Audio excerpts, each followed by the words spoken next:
사냥꾼이 독수리를 잡으려고 총을 들고 산에 올랐어요. 겨눴습니다. 독수리가 보이길래 독수리를 향해서 총을 겨눴는데 독수리가 자기 죽는 줄도 모르고 다른 쪽을 이렇게 쳐다보고 꼼짝 않고 있는 거예요. 도대체 독수리가 무엇을 보고 있나? 그랬더니 뱀을 잡아먹으려고 기회만 엿보고 있었어요. 그렇구나. 그래서 또 다시 뱀을 쳐다봤어요. 근데 뱀은 개구리 잡아먹으려고 쳐다보고 있는 거예요. 근데 자기 뒤에 뱀이 있는 것도 모르고 개구리는 무당벌레 잡아먹으려고 혀를 낼름낼름 하고 있어요. 무당벌레는 나뭇잎에 붙어있는 진딧물 잡아먹으려고 있고요. 사냥꾼이 이 먹이사슬의 모습을 이렇게 보면서 자기 뒤를 돌아봤대요. 혹시 자기를 죽이려고 하는 뭔가 있지 않을까?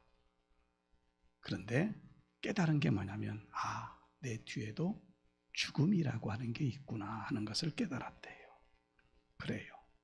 우리 모든 인간은 죽음이라고 하는 강을 건너가게 되어져 있어요.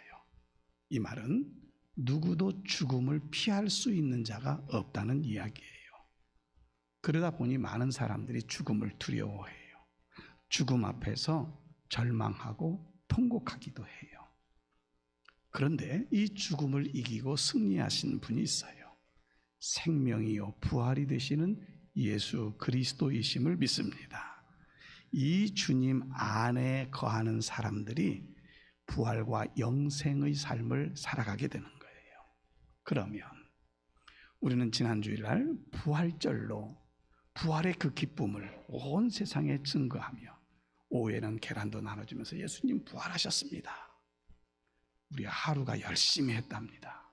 예수님 부활하셨어요. 그 계란 나눠줬대요. 그래요. 그럼 부활을 증거한 우리의 삶은 어떠해야 되는가? 부활 이후에 성도된 나의 삶은 어떠해야 되는가? 이건 우리가 살아가는 데 있어서 숙제인 거예요. 그러면 어떻게 해야 될 것인가를 제가 함께 나누고자 합니다. 첫 번째는 예수님이 부활하셨어요. 이것이 우리 한 사람 한 사람의 부활의 보증이 되어지는 줄로 믿으시기를 바랍니다. 오늘 20절에 있는 말씀을 보면 그러나 이제 그리스도께서 죽은 자 가운데서 다시 살아나사 잠자는 자들의 첫 열매가 되셨도다 라고 했어요. 나무를 심고 첫 열매를 거두게 되면 그 다음부터는 계속적으로 열매가 맺혀지는 거예요. 그런 것처럼 예수님께서 부활하셨기에 그 부활을 믿는 성도들도 부활하게 될 것이라는 의미를 담고 있는 말씀이에요. 그리고 연속해서 21절로 22절에 가서 보면 사망이 한 사람으로 말미암았으니 죽은 자의 부활도 한 사람으로 말미암는도다. 아담 안에서 모든 사람이 죽은 것 같이 그리스도 안에서 모든 사람이 삶을 얻으리라 말씀하고 있어요. 아담의 불순종으로 죄가 들어왔고 그 죄 때문에 죽음과 심판을 받게 되어졌어요. 우리가 인류의 조상을 아담으로 고백하고 있습니다. 이 한 사람 아담 안에 모든 인류가 다 있는 거예요. 그러기에 모든 사람이 죄를 범하였음에 하나님의 영광에 이르지 못하게 된 거예요. 따라서 모든 사람이 죄인이라는 말은 죽음의 형벌 또한 모든 사람에게 주어졌다는 이야기인 것이지요. 그래서 예수님의 순종이 우리에게 주는 의미가 매우 큰 거예요. 십자가를 지시고 인간의 모든 죄를 사하는 길을 열어 놓으셨기 때문에 죽으신 것만이 아니라 죽으시고 부활하심을 통해서 우리의 모든 죄가 사함받는 길이 열려진 거예요. 이 예수님을 구주로 믿는 사람들에게 영생이 있는 줄로 믿습니다. 바울 사도는 이 사실에 대해서 로마서 5장 18절에서 이렇게 말해요.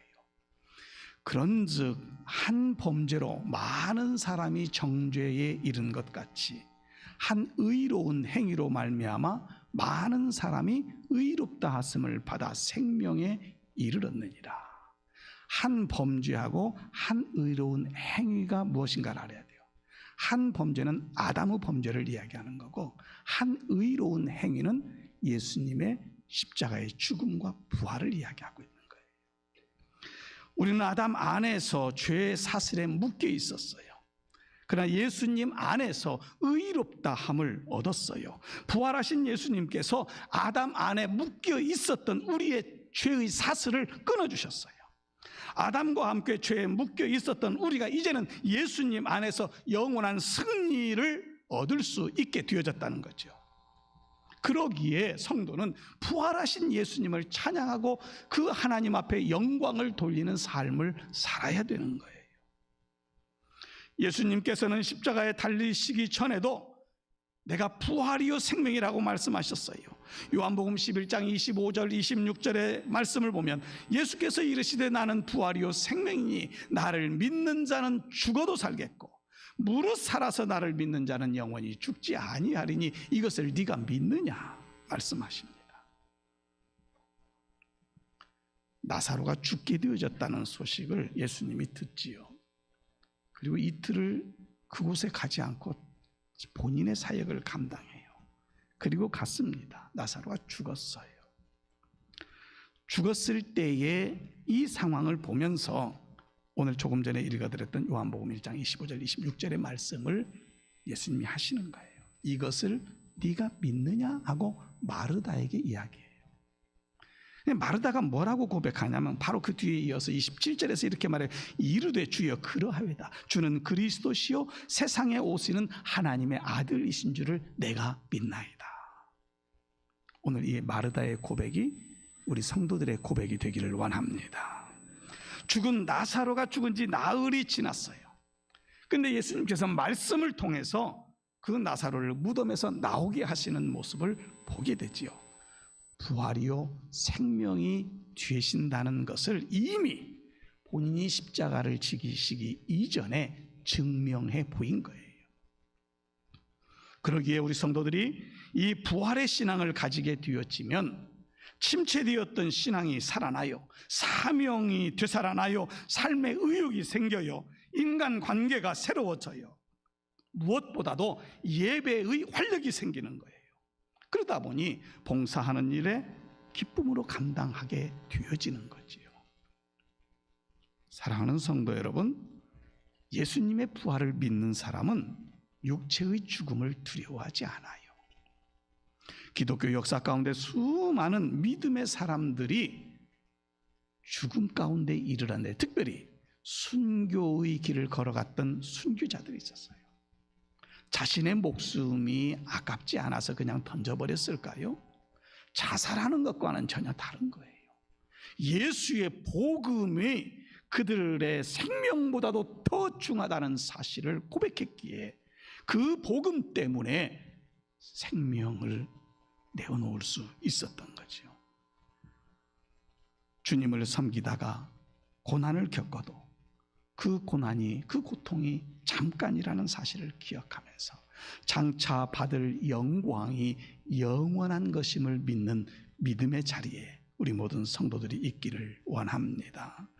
그러므로 예수님을 따르던 그 제자들과 믿음 안에 살았던 많은 성도들이 그 믿음을 가지고 살았기에 순교할 수 있었던 거거든요. 가치가 있다는 거죠. 가치가. 우리는 귀중한 것과 귀중하지 않은 것의 차이는 뭘까요? 가치예요. 여러분 길거리 돌아다니는데 다 다이아몬드라고 생각해 보세요. 돌멩이가 다 다이아몬드예요. 발에 채이는 게 다이아몬드예요. 그럼 그 집에다 갖다 놓겠어요? 흔하기 때문에 가치가 없는 거예요. 그 가치의 소중함이죠. 그러니까 우리의 믿는 믿음의 가치를 어느 정도 내가 두고 있느냐, 예수 그리스도의 죽음과 부활과 승천과 다시 오심에 대한 이 그리스도께서 이루신 일의 가치를 내가 얼마로, 만약에 금액으로 표현하라고 하면 여러분 얼마로 표현할까요? 금액으로 표현한다. 아마 여기서 한번 적어내라고 하면 다 달릴 거예요. 예수님이 나를 위해서 죽으셨던 그것을 금의 그 가치로 한번 환산해 봐서 써내라. 그러면은 다 달라요. 가치가 달라요. 여러분, 예수님의 이 부활은 생명의 가치인 줄로 믿습니다. 생명을 내어 놓으셨기에 부활하실 수 있었던 거죠. 이 부활의 주님을 믿는 자는 구원의 자리에 있는 자요, 죽어도 다시 사는 그 자리에 있는 자인 줄로 믿습니다. 그래서 오늘 우리는 예수님의 부활이 나의 부활의 보증이 된다는 사실을 확고하게 믿는 성도들로 세워지기를 주님의 이름으로 축복합니다. 두 번째로는 말씀을 믿을 때에 부활의 신앙이 확고할 수 있어요. 고린도전서 15장 3절 4절에 있는 말씀을 보면 내가 받은 것을 먼저 너희에게 전하였노니 이는 성경대로 그리스도께서 우리 죄를 위하여 죽으시고 장사 지낸 바 되셨다가 성경대로 사흘 만에 다시 살아나사 라고 기록하고 있어요. 제자들이 예수님께서 십자가에 죽으시고 부활하시기 전까지요, 예수님의 부활을 믿지 못했어요. 두려움 속에 있어서. 믿지 못한 이유와 두려움은 뭐냐면 그런 일이 있을 수 있을까 한 번도 경험해 보지 않았어요. 그리고 두려움 가운데 있었던 것은 이들은 예수님을 따라다녔던 사람이기 때문에 당시에 예수님을 잡아들였던 그 사람들로부터 자기들도 혹시 잡히지는 않을까 하는 두려움이 있었어요. 그래서 각기 자기의 삶의 터전으로 내려가는 모습을 우리가 성경을 통해서 보게 됩니다. 이미 예수님께서 여러 차례 십자가를 지실 일과 부활에 대해서 예고했지만 믿지 못했기 때문에 두려움 속에 있을 수밖에 없었다는 거죠. 예수님 당시에 바리새인과 사두개인들, 이스라엘의 대표적인 종파의 두 종파였어요. 이들은 서로 자기들이 하나님을 가장 잘 믿는다라고 생각했던 사람들이에요. 서로 항상 티격태격하는 그런 적대적 관계, 종교적인 적대적 관계이었어요. 그런데도 불구하고 신기하게도 예수님을 모함하고 십자가에 잡혀 돌아가시게 하는 이 일에는 바리새인과 사두개인들이 한 마음이었어요. 바리새파 사람들은 자기들이 가장 경건한 사람이라고 자처하는 사람이에요. 구약 성경 물론이거니와 자기들의 조상들의 유전을 신앙의 전통으로 삼고 있는 사람들. 이 말은 무슨 말이냐면 성경대로 믿지 않는 거예요. 여러분, 우리가 신앙생활을 해오면서 전통이라고 하는 것도 매우 중요하지만 그 전통이 절대적일 수 없어요. 전통을 말씀보다 우위에 놓을 수 없다는 얘기예요. 근데 신앙생활을 오래 하다 보면은 내 몸에 젖어 있는 것이 너무나 편하다 보니까 그게 전통이 되어져요. 하나님의 말씀으로 나의 전통도 깨져야 돼요. 우리 교회의 전통도 있지만 교회의 전통도 깨져야 돼요.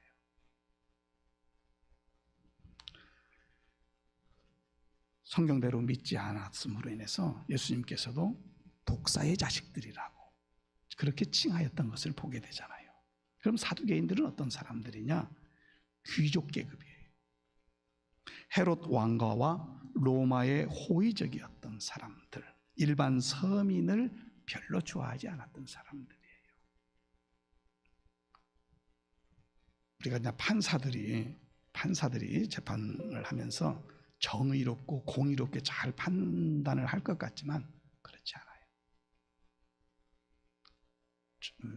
시내버스 기사가 돈으로 이렇게 내고 있을 때 800원을 한꺼번에 쓴 것도 아니고 100원씩 자판기다 넣고 8번 커피 빼먹었대요.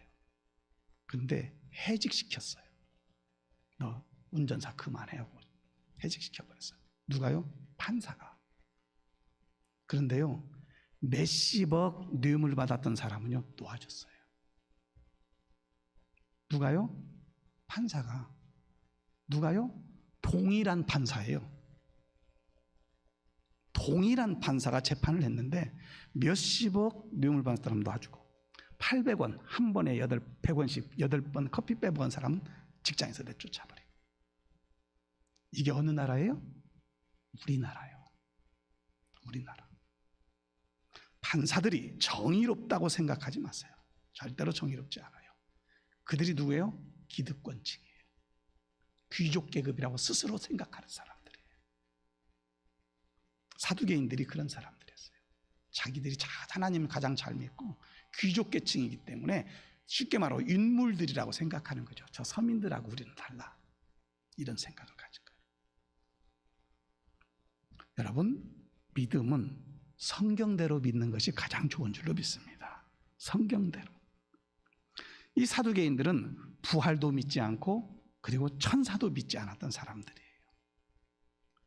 그런데도 바리새인들과 사두개인들은 자기들이 가장 하나님을 잘 믿는 자라고 생각을 했던 거죠. 우리나라의 독립운동가이신 월남 이상재 선생님이 계세요. YMCA 운동도 활발하게 하셨던 분인데 일본 총독부에서 아무리 그 독립운동을 막으려도 안 되니까 회유 정책을 썼어요. 청년을 보내고 거금의 돈을 줘가지고 이 돈 가지고 시골에 낙향해서 그냥 편하게 사시라고 돈 뭉치를 건넸어요. 그랬더니 이상재 선생님이 청년을 쳐다보면서 이렇게 말했어요. 이 사람아, 나는 돈으로 사는 사람이 아닐세. 그러니 나를 돈으로 매수하려고 하지 말게. 그때 청년이 자기 뒤에 이제 조선 총독부의 백그라운드가 있으니까 이렇게 물었어요. 선생님, 한 가지 묻겠습니다. 인도의 간디나 영국의 처칠 100세 산다고 장담했습니다. 선생님은 얼마나 살 것 같습니까? 이 말은 무슨 말? 내 말 듣지 않으면 당신 죽을 수도 있어. 이런 협박인 거예요. 이 말을 듣고 기가 막혔어요. 근데 이상재 선생님, 나는 죽지 않는다 이렇게 말하는 거예요. 청년이 아니 중국의 진시황도 불로 쳐먹고도 죽었는데 왜 죽지 않는다고 얘기하냐고. 그렇게 얘기하니까 이상재 선생님이 옆에 있던 성경책을 들더니 이렇게 말했어요. 내가 죽지 않는 이유는 이 약일세. 구약과 신약인데 하나님의 말씀인 성경일세. 나는 이 말씀, 이 하나님의 말씀을 매일매일 먹기 때문에 죽지 않고 영원히 사는 사람이 되었네. 그러니 그까지 돈으로 나를 매수하려고 2번 다시 찾아오지 말게. 그리고 그 청년을 쫓아내 버렸대요.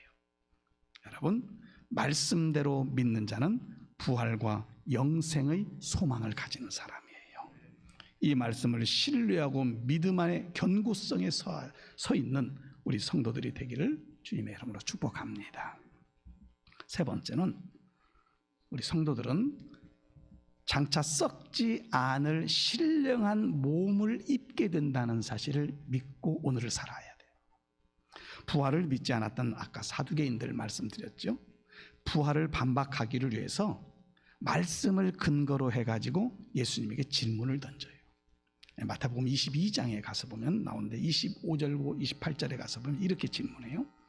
우리 중에 7형제가 있었는데 마지가 장가들었다가 죽어 상속자가 없으므로 그 아내를 그 동생에게 물려주고 그 둘째와 셋째로 7째까지 그렇게 하다가 최후에 그 여자도 죽었나이다. 그런즉 그들이 다 그를 취하였으니 부활 때에 7 중에 누구의 아내가 되리까? 라고 사두개인들이 예수님에게 질문을 했어요. 이것은 말씀을 근거로 해서, 이게 우리가 성경을 보면은 창세기 38장에 계대 결혼법이라고 하는 게 있어요. 이 말씀을 가지고 예수님에게 시험하려고 던진 거예요. 시험이 아니라 넘어뜨리기를 위한 거죠. 유대의 풍습에 대가 끊겨지지 않게 하기를 위해서 이런 풍습이 있었던 거예요.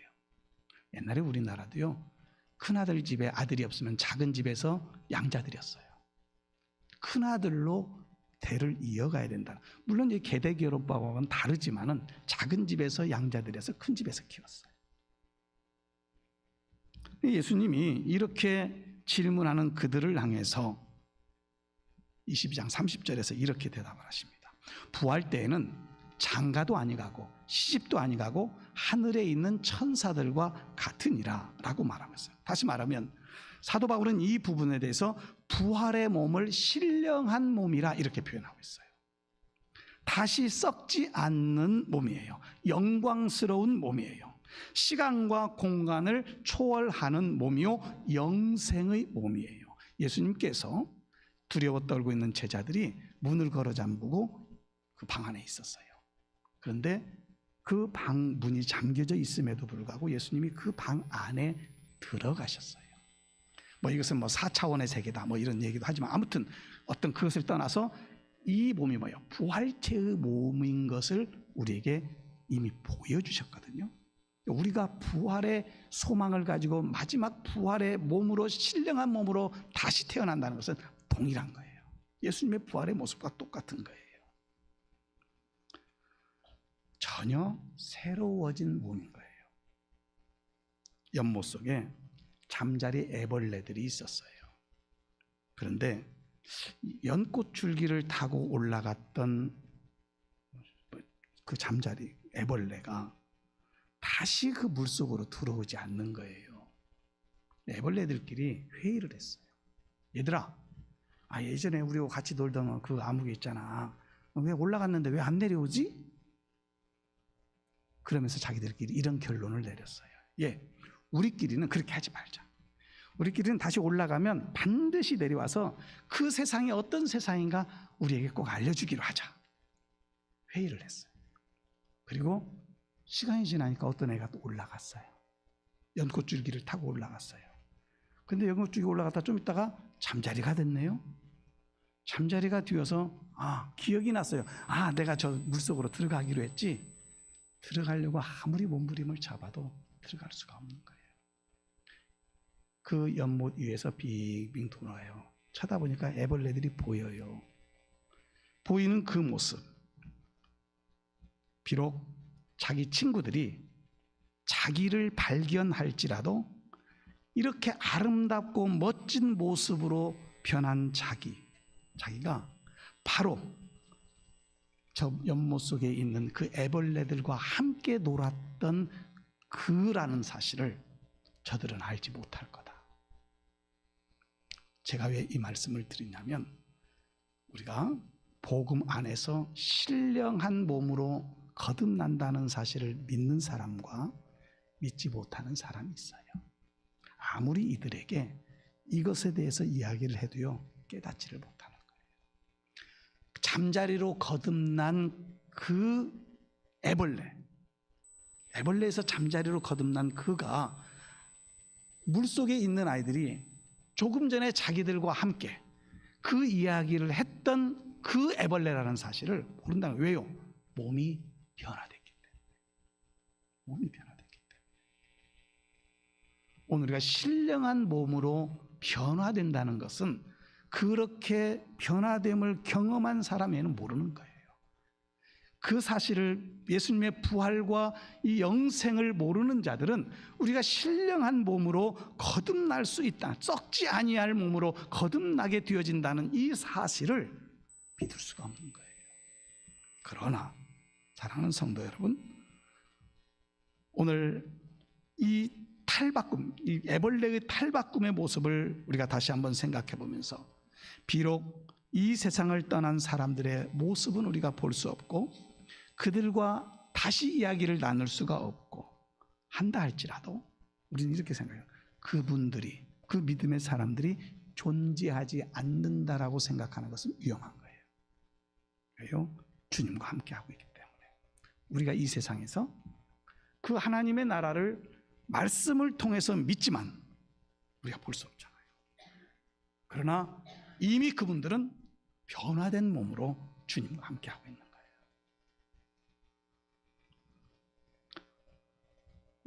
예수님께서 이 사두개인들의 이야기에 대해서 다시 이야기를 해줘요. 31절 32절에 가서 보면, 죽은 자의 부활을 논할진대 하나님이 너희에게 말씀하신 바 나는 아브라함의 하나님이요 이삭의 하나님이요 야곱의 하나님이로라 하신 것을 읽어보지 못하였느냐?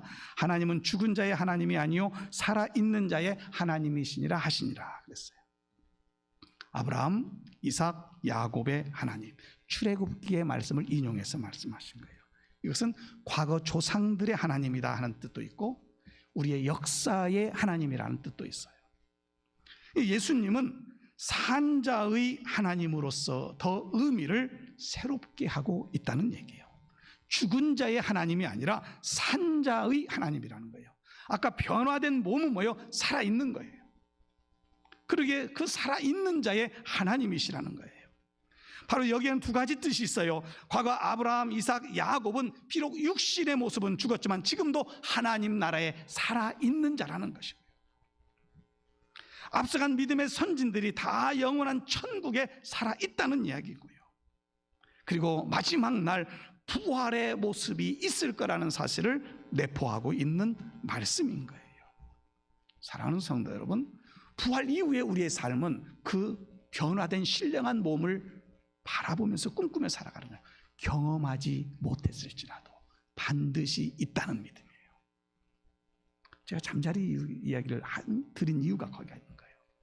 물속에 있는 애벌레들은 한 번도 경험해 보지 않았기 때문에 그런 일이 있을 거라고 상상도 못해요. 그냥 우리는 알아요. 왜? 말씀에서 우리에게 그렇게 이미 보여주셨기 때문에.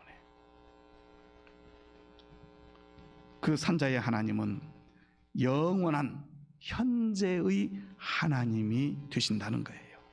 하나님이 영원한 현재로서 어제, 오늘, 그리고 영원토록 살아 계신다는 것을 믿게 될 때에 하나님은 우리의 보호자이신 줄로 믿습니다. 하나님이심을 믿게 될 때에 우리의 인생길이 힘들고 어렵다 할지라도, 환난이 오고 또한 여러 가지 시험과 두려움이 우리 가운데 온다 할지라도, 좌절과 절망이 있을 수밖에 없는 환경이 있다 할지라도 부활이요 영생이 되시는 그 하나님께서 나와 함께 하신다면 살아갈 힘과 용기가 있다는 것이에요.